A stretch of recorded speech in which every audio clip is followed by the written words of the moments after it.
zvakaoma. Kuva muZimbabwean ritori basa pachezvaro. Dai hurumende yatipo mapayslip kana kuti bhadharawo kungova muZimbabwean kwatiri, nekuti zvakaoma mufunge. So nhasi ndichange ndichikupindurai mubvunzo yenyu. Tine vanhu vakawanda vanotivhunza kuti Praise Makara, wava rich here kuenda kwakaita Zimbabwe? Praise Makara, uri kuita nezvei kuenda kwakaita Zimbabwe? Praise Makara, unowana mari oro roughly mari paYouTube channel pako semuZimbabwean anta zveYouTube?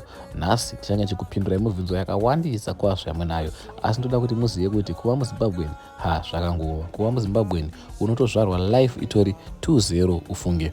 Nhasi ndichange ndichiita Thara cleaning, ndichiklina mumba mangu umo mandanga ndapedzera kuklina vhiki rapera. Zvakare ndichange ndichibvisa headboard kuwindo kana ndakariisa richivhara chaedza mumba mangu ndichiriisa paposition yakakodzera. Ndichange zvakare ndichibvisa shureki pasaidi pana ndakaisa pembedha ndichiisa kumakumbo kwembedha kwamakanga muchikumbira kuti isa shureki. Aiwa, nhasi ndazoteerera. So guys, mushutiro wandakaita vlog unori is such a different way. Ndakarishuta ndida kuzama kusvika drama pandakatadza. Kuna ava vanogona kuacta, please ndibate panhamba dzangu. Guys, zvakaoma kuva muZimbabwean. Dzimweni dzenguva ndinombofunga ndodzokera South Africa, dzimweni dzenguva ndombofunga ndosiya zvecontent, ndinombotarisa kwese ndoita zvine zveite zvezvo. Dzimweni dzenguva ndobata passport yangu ndoivhura ndoita soti ndomuka ndakaenda back, but dzimwe handizo chii chinondimisa. Guys, zvakaoma kuva muZimbabwean. Ndichange ndichikuradzai zvese zvoitika muupenyu hwangu muvlog rinori. Ichange iri real unfiltered life of a ghettoid. Hapana chandichange ndichivanza. Muchange muchiona muswero wandinoita, zvandinodya, zvandinobata nemabasa andinoita. So guys, ndoti kana uchingori munyowani, please make sure you like, comment, you share and you subscribe to my YouTube channel for more and more content. So apa tichange tichiita nemi, tapedza kuita Thara nemi, tichapindura mibvunzo yenyu. Ndinowana mari zvakare, ndine kwandinoshandira zvakare, ndava rich here. So guys, ndokuti ndiende kutsigiro rwenyu, ndokuti ndine zvozvo manditira. Mawani apatorana plan apa. Oza kuzvarwa muZimbabwe unotongozvarwa life yakatongokurwa 2-0 kudara. Zvinhu zvacho. Anyways, where's my phone? Chiri pachaja china moto. Ndinasiko panapa. I think ndasupa rombo rwakawashini. Ndikubikei hapana chikafu.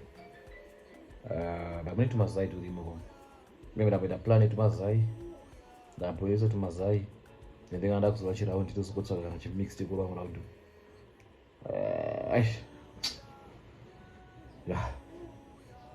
Ndokuona unopauda mukadzi ava because mawani kusuka kutsvaira ndega zvichanakidza.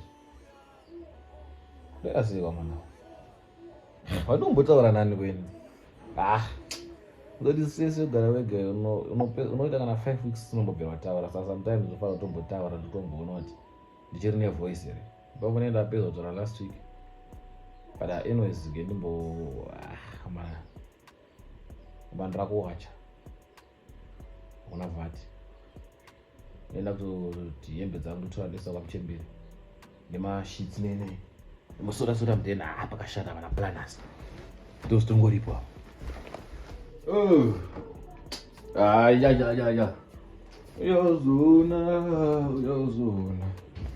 Uyazona. Okay. Chinenge mudeni mangu. Tora kuti mudeni mebhashuro. Ovhura zvimawindo. Dust. Parotsvaga chilenzi manje kuvhara. Akanaka kutsvaga dust kuti isapinde. Right. Zvacho. Chinacho namba macho monotongo. Uone kuti mabuda kana nyoka chechewo. Padaba gendiswaire mudeni kuchinja kana kaota kakadai so. Ndo mandataka plan ke kunowacha ndoita sisi. Then arazopedza ndopinda muchiraundi. Ngozi pakashata. Ndakurasa ningireni. Ndotangira papa kuemba zvino nezvakaita ndotangira papa. But agente chibudisa tumazai ndone chekudya. Chiwatotwa fast. Okay. Saka bana ana plan mangoma ndicha zvangu because pakashata. Okay, agente zvangoma mangu. Pabuda kuti wazvebasa manja. Okay. Ndabwelisa tumazai ndakanopedza kumecha tumazai. Ndakanonoka order, ndapedza kunoroka order kangu. Ndakanonoka washini. Ende ndopinda muchiraundi. Padombotsvaga kuti mamoko apa because Louis Badjena tarira. Okay.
unorapwa newhiski saka ndati rure inewo mumambure imomo pawandipindura ndichitesta aba vange vati ndinomecha rudo rwandakopa waipasta sibrando wanditemesa musoro mebhakare question chawakada chipa nagangstime ukandipa wana kokamfamo kwaditiri tu we go be alone tatarira undiripa miri benzira ukatondiona utasimuza ruoko imika mai maria undiripa miri benzira ukatondiona utasimuza ruoko.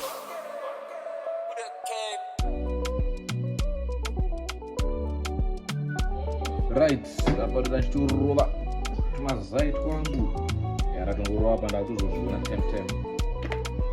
time skati nahafu muchiraundi aifamba takana vachiya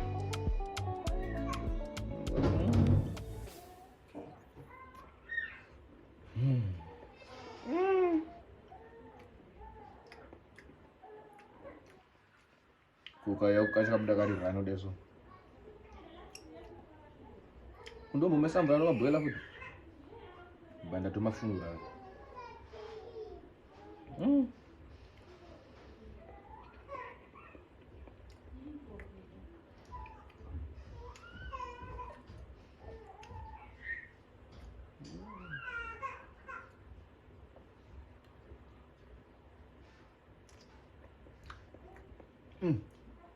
Nazipwa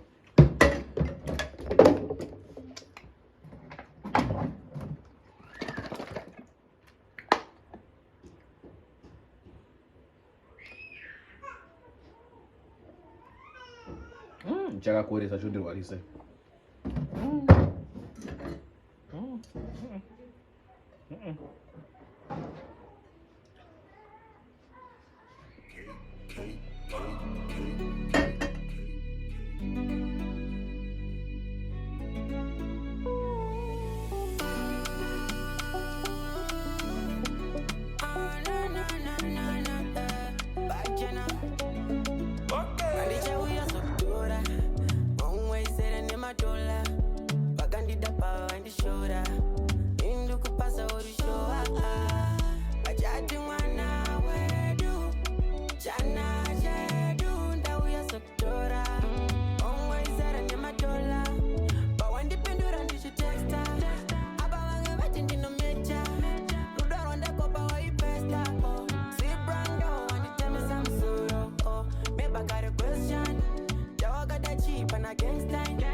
unorapwa newhiski saka ndati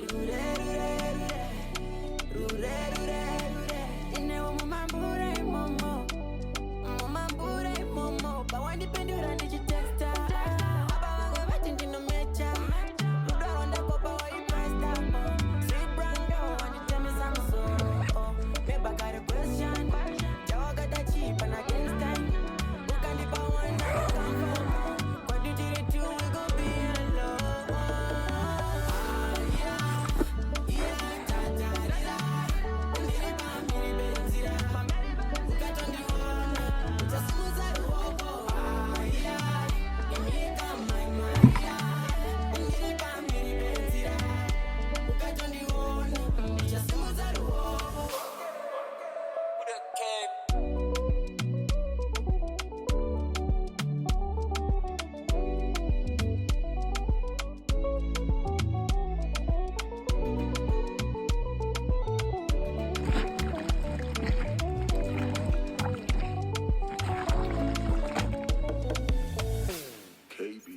nawashina ndinayo panapa shamari shit area. You would tell you. Baby, my bro. Okay. Anzi doi bof. Shua panajanda una. Zvaifura nekumberi kwangu. Pamwe ndisina mbona. Zvakundinetsa kuvhuma kuti ndiwe wakundidaro. Ndazeza kufema hana ina mufaro. Oyo, mana. So I think this is the part engamiro nimwese. So guys, if it's the first time, please make sure you like, comment, you share, and you subscribe to my YouTube channel for more and more content. Guys, I'm sure a lot of you guys wanna know how much does YouTubers get paid and stuff. Don't worry, I got you covered. So guys, there's a lot of questions. So praise you, praise this and that. Where are you getting the man to buy the stuff? Guys, makawana zvinhu zvichizoitwa kuzonzi munhu asvika pakuita decision yekuita kana kumuvha kana relocating, zvinhu zvinenge zvagarwa pasi zvarongwa, zvinhu zvinenge zvagarwa pasi zvaitwa calculation, zvinhu zvinenge zvagarwa pasi zvaonekwa kuti zvingade mari kuti zvinhu zvese zviitike. You understand? So guys, I want to start by asking, I want to start by answering the question.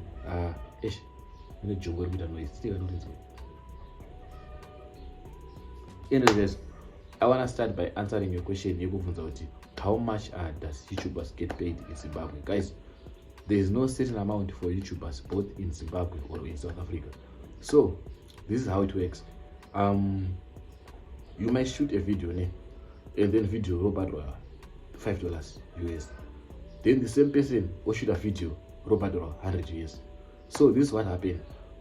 My subscribers are badawe. Unaona kuti 1,000 subscribers. It's possible for me to make more money kutodarika yataiti chirani my subscribers on YouTube. Why? Because YouTube it pays per views, right? So there is no also certain amount yekuti unobhadharwa mari ma views. You can be paid $5 per 1,000 views because unobhadharwa per 1,000 views, so you can be paid 1,000. You can be paid $5 per 1,000 views, and then same 1,000 views you can also be paid $150 US per 1,000 views. So there's no certain amount YouTube anaona mari. Okay, video unaona kunziwa video rako rubhadharwa $20 because one anotipa mari I see YouTube isinotipa mari.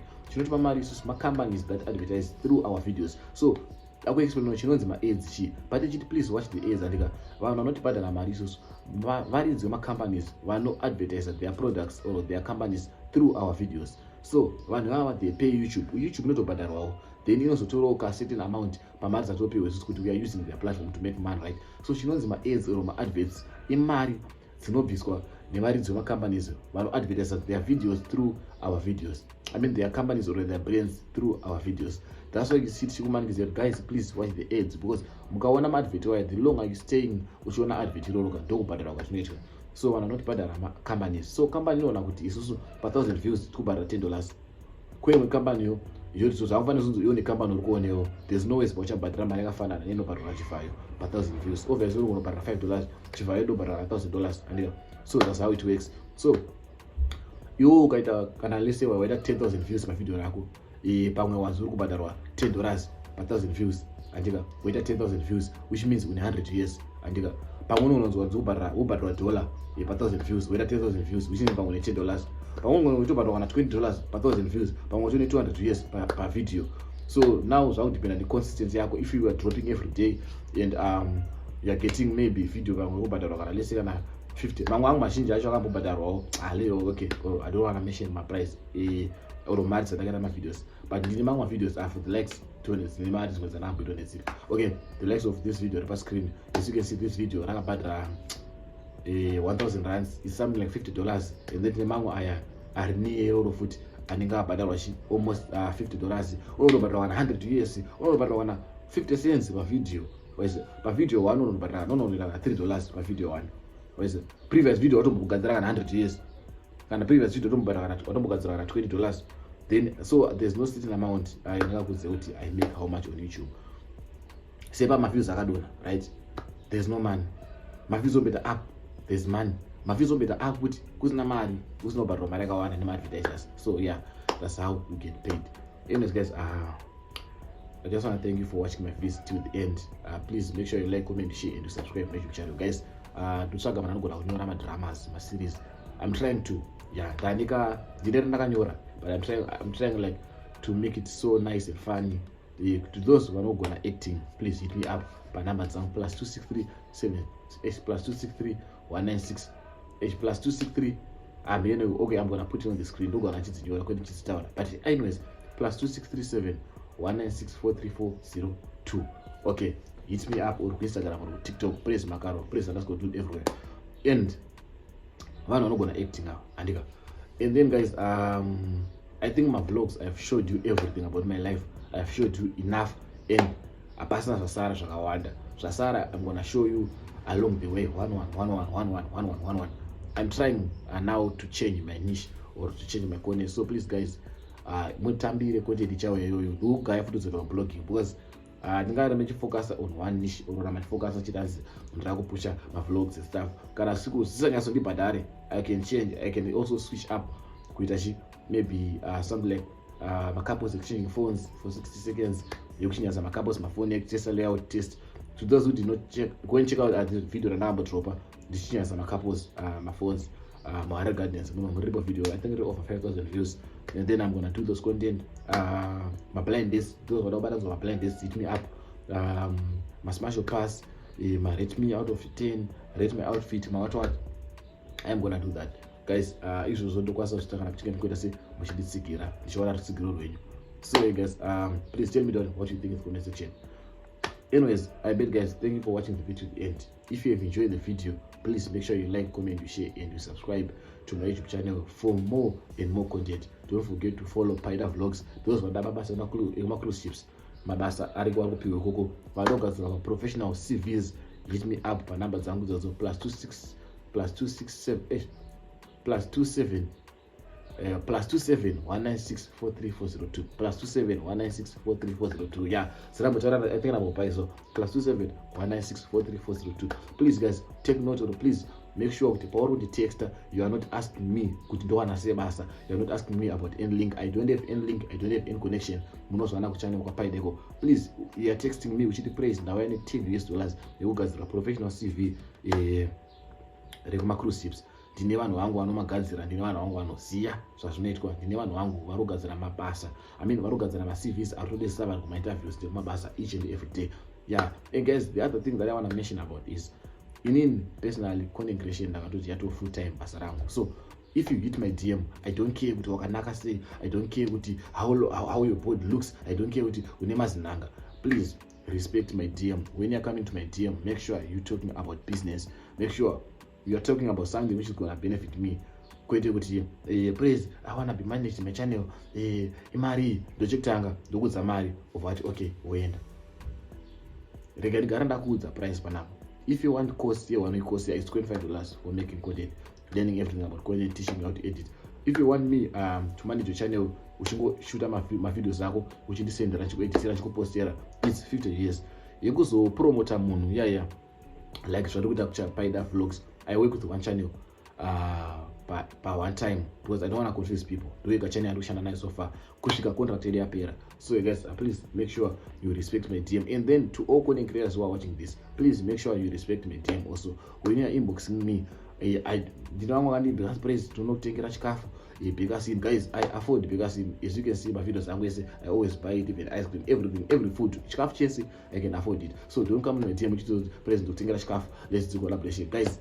In collaboration, as long as you know my numbers are past pangu. You know that my numbers are padenga pangu, but still I don't care. I'm not school guns on to say. Don't know that care because our niche has been run. Sebaba was making content in life, but niche is another opinions. Kana sirini ndakuisira invitation kuti shamari ndumbo yotite collaboration. Kana sina kukuvinga kuinbox kwako. Kana ukaya kuinbox kwangu, make sure kuti collaboration rap, especially when I don't advantage when it's channel so big. Praise, it's right collaboration. Praise, mnani yako inbox. What praise, data collaboration. Unema subscribers mangani. Sana robo na YouTube. Bra, what do you mean? Data collaboration. Unema subs mangani. 200 subscribers. Unema subs are pass pangu, but you want me to do collaboration now so that you can suck my numbers down and you can benefit from me. But at the end of the day, what am I benefiting? I'm benefiting nothing. I'm promoting you mahara to kukupusha mahara. So I'm benefiting. Saka usaita full time content creation again. So kudibatsire. So you guys, please respect my DM. Okay, ku DM kwangu ndikakucharger kamari kana kucharger for collaborating with you. Asi kukuitira utsinye kana kuti chii, but ku collaborate kwandakuite ko my numbers angu inini. Guys, I have proof yekuti I have influence yekuti mumwe munhu asubscribe kuchannel kwemumwe munhu. Look at channel yana chimanager yakanzi Spider Vlogs. It was 50 subscribers. Ndakaitora ndakana week but yatosvika 1000 subscribers nhasi. Channel yayo ndakana week and it's getting more views than yangu inini yacho. So andirwadziwe nekupushira munhu channel yake, nekuudza munhu leso nekumanagera muchannel yake or kupusha vanhu kuti vasubscribe, kupromota. But respect my DM. If you are coming to my inbox kwangu, make sure we are talking business, make sure it's benefiting me. Praise, we want to do collaboration, pane mari yakati. Praise, we want to do this and that. Dokudzo dasha zvinobudira kana zvibudira. Andika. And don't come to inbox kwangu chinipa link. Praise, uona chakadai so praise, uona amana. Amana. Those are zvinoitwa man. Then kana ndaona zvoita sei, one view yangu ingawedzere chi. Push. What I can tell you content creators is push your time yekuita kuti numbers inozikanwa. Ini asana ndasvika pandosvika. Kana ndasvika pandakusvika ndichakuudzai. Andika. Kana ndasvika pandasvika zvichaoneka. You understand? Look at vana comments naka vakadropa. They get over 30,000 views. But vakatobvone kunoko. You understand? Push content nodiwa nevanhu, ichazodiwa nevanhu, uchaita ma views. Usainboxe vanhu kuti subscribe YouTube channel, usasend round ma links kuti uone content yangu, usabowe vanhu, usaona nobowa, usabowe. Push vanhu vachaona channel yako, push vanhu vachasubscribe. Look at Spider Vlogs, asvika 1k nas within a week, asvika 1000 views, asvika 1000 subscribers, akuita 10,000 views, and this following week I'm gonna monetize the channel, akutochika mari. So make sure you hit me up, you stay tuned, you watch the vlog to the end. You like, you comment, you share, and you subscribe to my YouTube channel. Let's get into it. Peace out.